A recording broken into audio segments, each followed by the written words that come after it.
Olá, eu sou Irene Nohara, estou gravando esse vídeo a convite da Thomson Reuters, até por uma questão de utilidade pública, para que a gente conheça quais são as medidas que são veiculadas pela Lei 13.979 de 2020, que é a lei que traz medidas referentes à questão do combate ao coronavírus, que virou uma pandemia.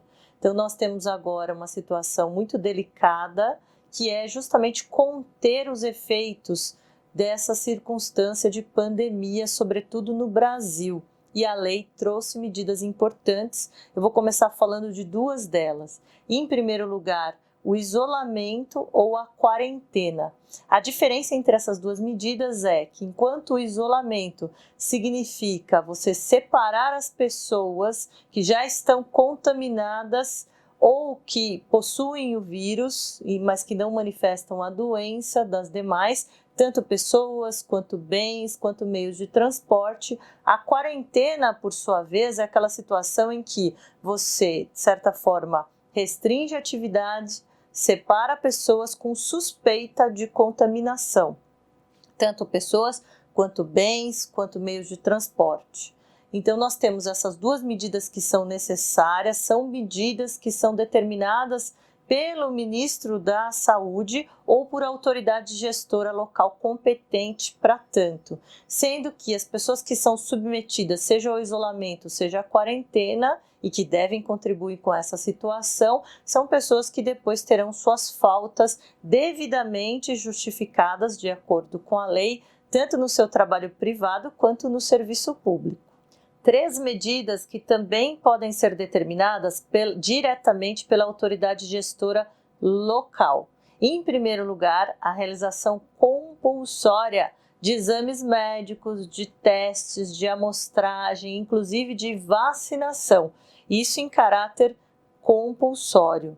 Temos também as investigações epidemiológicas, também podem ser feitas e devem ser feitas em âmbito local, e todos os entes também podem requisitar bens e serviços particulares necessários a conter essa circunstância. Então, veja o quanto é importante a gente achatar essa curva de proliferação da doença do coronavírus, do vírus mesmo, porque se o SUS não tiver condições de alocar tantas pessoas doentes, nós teremos, ou o Estado terá que lançar mão de requisição, sendo que a própria legislação, a Lei 13.979, determina que haverá indenização, pagamento de indenização posterior de forma justa àqueles particulares que tenham seus bens requisitados para essas finalidades. Existe, inclusive, uma preocupação em relação ao manejo dos cadáveres, né? Infelizmente, a gente está vendo no caso, por exemplo, da Itália, em que existem grupos vulneráveis de idosos que estão mais sujeitos a terem óbito em virtude da doença. Nós vemos o obituário, infelizmente, lotado de pessoas.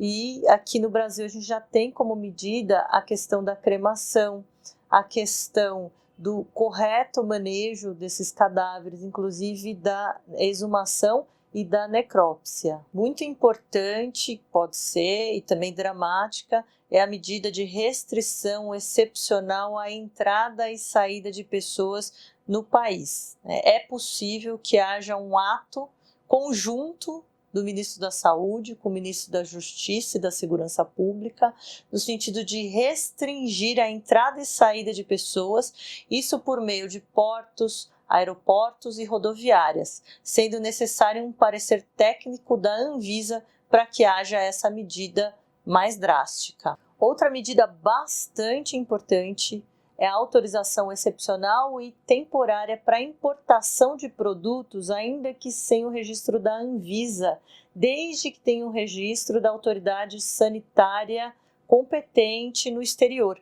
Por que existe essa medida? Ora, porque o mundo inteiro está mobilizando pesquisas e laboratórios para descobrir uma vacina eficaz, um meio profilático, inclusive uma forma de combater a doença. Então, não há tempo e burocracia para que exista efetivamente um procedimento de registro. Daí a importância dessa medida de importação, caso ato do ministro da Saúde incluir e achar necessário que haja importação deste produto. A gente percebe que a lei ela é bem restritiva em virtude da circunstância de emergência que envolve a saúde pública, mas ela prevê também direitos por parte das pessoas que são sujeitas a essas medidas.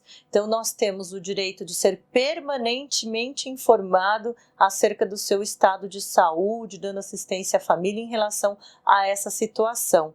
Nós temos também o direito a um tratamento gratuito, esse ponto que eu acho interessante, porque até o presidente da França, que é o Macron, que tinha uma visão bastante de centro-direita em relação ao papel do Estado, percebe no ensejo da pandemia o quanto a saúde pública ela é importante, ela tem que ser preservada em relação à ganância do mercado para o bem da sociedade. E também nós temos a questão do respeito à dignidade, o respeito aos direitos fundamentais das pessoas, que continuam vigentes, evidentemente, na nossa Constituição também, e são trazidos às claras nessa legislação emergencial. Por fim, uma transformação relevantíssima em relação às ações que devem ser tomadas daqui para frente no Sistema Único de Saúde é a possibilidade de contratação direta, ou seja, a dispensa de bens, insumos e serviços relacionados com a saúde para conter essa circunstância do coronavírus, a doença do coronavírus. Então, nós temos essa situação da possibilidade de contratação direta, sendo estabelecido na lei que haverá um portal de transparência em que o poder público deverá colocar no site as informações das empresas contratadas e dos contratos para que haja um controle social em relação a essas contratações diretas. Então, para finalizar, é muito importante que haja uma governança, uma concertação de vários governos, uma concertação interorgânica, interfederativa, em colaboração com a iniciativa privada, para que a gente possa, a partir dessas medidas, para que sejam tomadas as melhores decisões em relação à circunstância do coronavírus, para que a gente possa conter essa doença no nosso país, salvar vidas e preservar a saúde pública. Então, quero agradecer a Thomson, é uma oportunidade de poder divulgar essa medida e falar dessas novidades para vários governos e para a sociedade no geral em relação aos seus direitos.